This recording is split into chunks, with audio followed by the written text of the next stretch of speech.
àwọn àgbààgbà olóṣèlú lórílẹ̀‐èdè nàìjíríà wọ́n mà ti parapọ̀ báyìí, wọ́n ti kó ara wọn pọ̀ lórí olórí oko orílẹ̀‐èdè nàìjíríà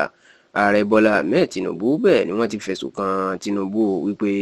gbogbo adarí olóṣèlú alátakò tí ò bá ti gbà tiẹ̀ tí wọn ò sì ṣàtìlẹ́yìn fún un, wọ́n ní gbogbo wọn ló ń lo irinṣẹ́ ìjọba, pàápàá àwọn àjọ tó ń gbógun ti ìjẹgúdújẹrá àti ìṣòwò ìlú báṣubàṣu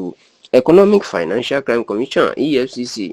àwọn ọlọ́pàá àtàwọn míì, pé irú wọn ló máa ń lo gbogbo ẹ̀ fún láti halẹ̀ mọ́, tó sì jẹ́ pé gbogbo àwọn àgbààgbà náà wọ́n ti buwọ́ lùwé tí gbogbo wọn jọ fọwọ́ síwèé, tó túmọ̀ sí pé gbogbo wọn jọ ń ṣiṣẹ́ papọ̀ wípé àwọn kó rojú sí i, àti pé bí nǹkan ṣe ń lọ yìí, bí Tinubu ṣe ń darí orílẹ̀-èdè Nàìjíríà, wọn ni ẹ̀rù ń bà wọ́n pé kí orílẹ̀-èdè Nàìjíríà kó má bàa wọ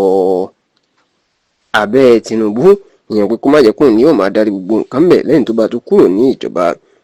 Nínú lẹ́tà tí àwọn adarí ẹgbẹ́ òṣèlú alátakò náà kọ síta, ìyẹn náà àtẹ̀jáde tàbí síta, iná ti ń gbé ọ̀pọ̀ ọ̀rọ̀ lọ Tinubu, tó sì ń sọ pé àwọn ń pe gbogbo àwọn ilẹ̀ òkèèrè àtàwọn gbogbo àwọn tó jẹ́ ọ̀rẹ́ Nàìjíríà káàkiri àgbáyé láti wá bá ààrẹ Tinubu sọ̀rọ̀ wípé bó ṣe ń lo àwọn irinṣẹ́ ìjọba tako àwọn alátakò ẹ̀ wípé kò dára rárá àti rárá.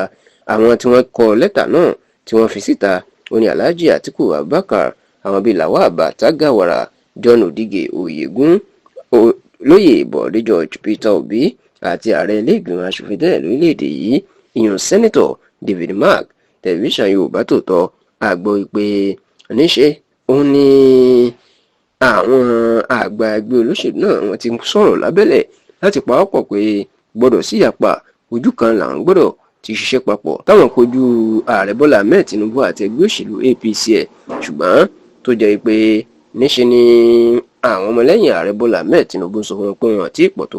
kan lọ pọ̀ sí wá. Nínú àtẹ̀jáde tí ó gba àwọn adarí ẹgbẹ́ òṣèlú alátakò ètò fi síta, iná mà ti jẹ́ kó dì í mọ̀ wípé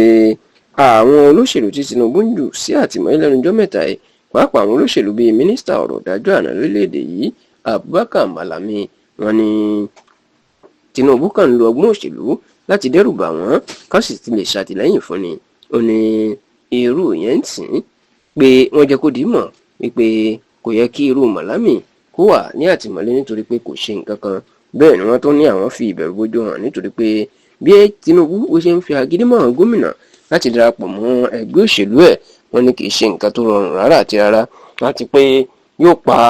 democracy lórílẹ̀‐èdè Nàìjíríà ni, tí wọ́n sì ń jẹ́ kó dì í mọ̀ pé kí Tinubu kó lọ yí padà ọ̀, nítorí pé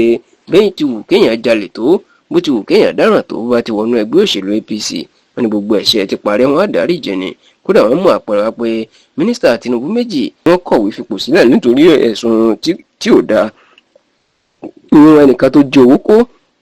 àti ẹnìkejì tí wọ́n lò lọ ayédèrú ìwé ẹ̀rí, tó sì ní dàsìkò yìí àjọ EFCC tàbí ẹnikẹ́ni kò pé wọ́n láti bá wọn ṣẹjọ́ tàbí láti tì wọ́n mọ́lé, ṣùgbọ́n tán ni